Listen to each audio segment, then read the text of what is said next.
बिस्मिल्लाहिर्रहमानिर्रहीम। और बादशाह ने कहा कि मैंने ख्वाब देखता हूँ कि 7 मोटी गायें हैं जिनको 7 दुबली पतली गायें खा रही हैं, और 7 खोशे सब्ज़ हैं और 7 खुश्क। ऐ सरदारों, अगर तुम ख्वाबों की ताबीर बता सकते हो तो मुझे मेरे ख्वाब की ताबीर बताओ। उन्होंने कहा, यह तो परेशान सा ख्वाब है और हमें ऐसे ख्वाबों की ताबीर नहीं आती। अब वो शख्स जो दोनों कैदियों में से रहा पा गया था और जिसे मुद्दत के बाद वो बात याद आ गई, बोल उठा कि मैं आपको उसकी ताबीर लाकर बतला देता हूँ, मुझे जेल खाने की इजाज़त दीजिए।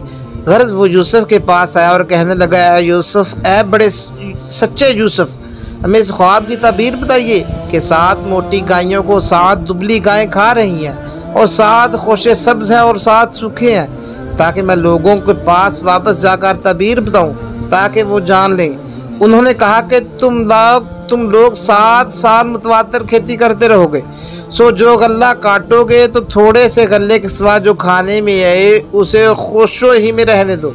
फिर उसके बाद खुशकसाली के सख्त साल आएंगे कि जो गल्ला तुमने जमा कर रखा होगा वो सबको खा जाएंगे, सिर्फ वही थोड़ा सा गल्ला रह जाएगा जो तुम इख्तियार से रख छोड़ोगे।